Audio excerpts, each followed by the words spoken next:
Hola, soy Martín Puerta y voy a exponer sobre historia de la sociología y el estudio de la estratificación social.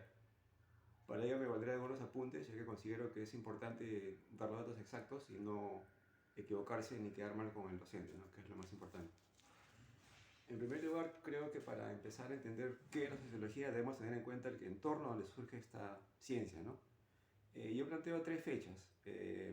Cronológicamente hablando, tenemos la Revolución Industrial en Inglaterra en 1760, la independencia en Estados Unidos en 1776 y finalmente la Revolución Francesa en 1789.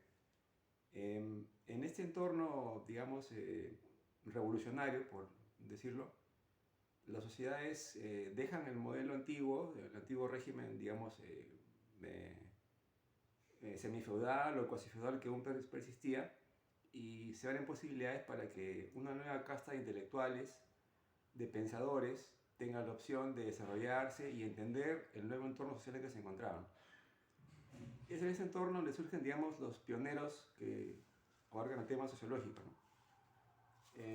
Permítame reforzar la idea, indicando que esta primera élite intelectual eh, entiende que el mundo ha cambiado y por tanto busca modos de entender esos cambios y cómo afectan al entorno social donde antiguamente se desarrollaban, ¿no?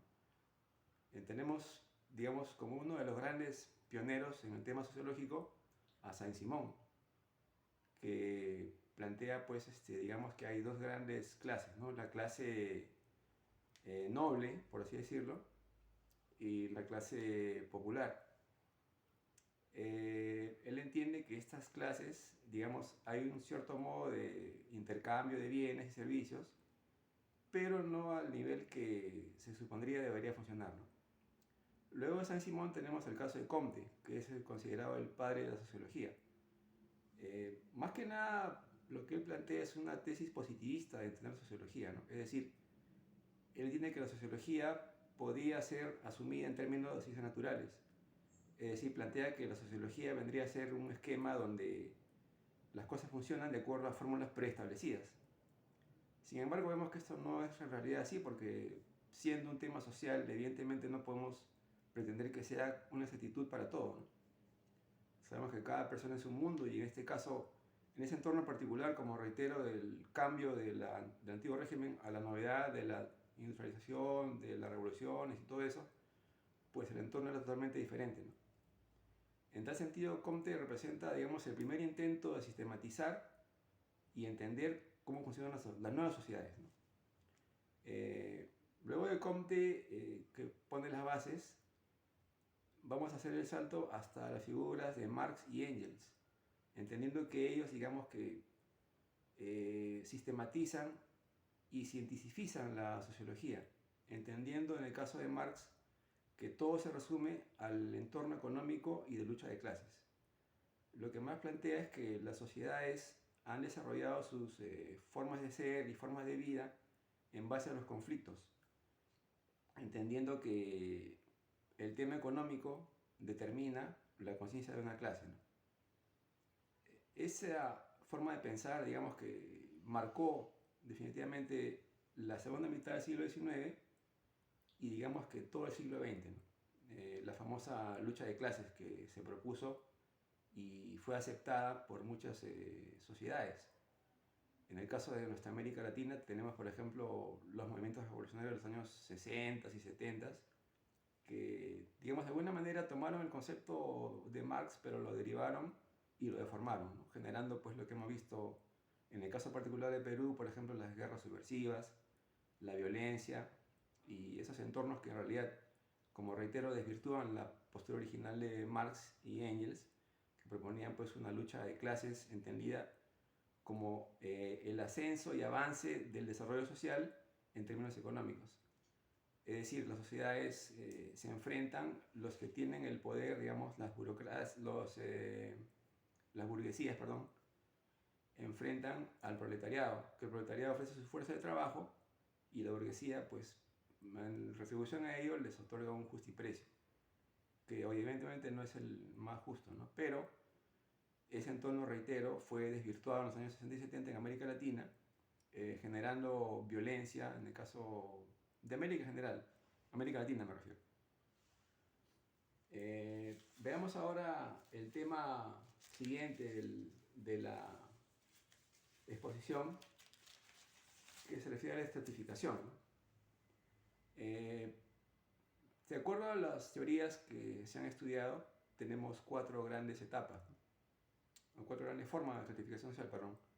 La esclavitud, las castas, los estamentos y las clases. Digamos que la esclavitud no es algo, por decirlo así, novedoso, ¿no? La esclavitud se remonta pues a los tiempos griegos, ¿no? Donde muchos esclavos gozaban de ciertos privilegios y servían a sus señores, y de modo tal que pues el título de esclavos era solamente un título, ¿no? Luego sí se desvirtuó con la conquista y descubrimiento de América. Los grandes exportadores de negros, por así decirlo, hablando crudamente, los ingleses, los españoles, utilizaron esa forma de trabajo de esclavitud para, en el caso de Norteamérica, por ejemplo, las grandes haciendas algodoneras de la parte sur, ¿no? Carolina del Sur, esas zonas. Y en América pues tenemos el caso peruano, ¿no? Las haciendas algodoneras que traen esclavos negros para que trabajen, por ejemplo, en las haciendas de Ica, de Chincha, en el mismo Lima también, ¿no? Al otro tema de la esclavitud pasamos al tema de las castas. Este tema sí debería enfocarse más que nada en el ámbito del mundo hindú, ya que es un tema, digamos, propio de esa cultura, ¿no? Tenemos a los brahmanes, a los varmas, que representan una forma de sociedad bastante esquemática, por así decirlo, ¿no?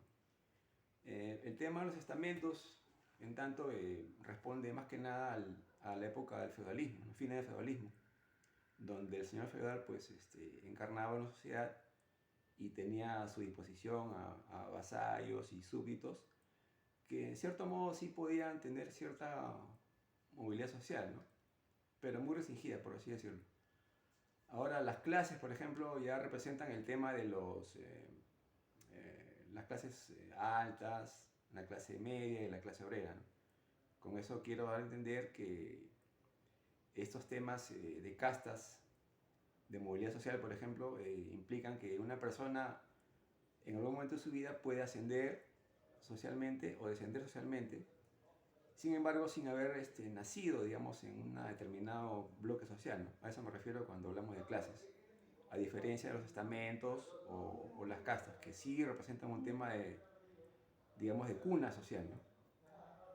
Bueno, básicamente eso es lo que quería compartir con ustedes, con el profesor también, y bueno, espero haber llenado las expectativas y nos vemos hasta la próxima exposición.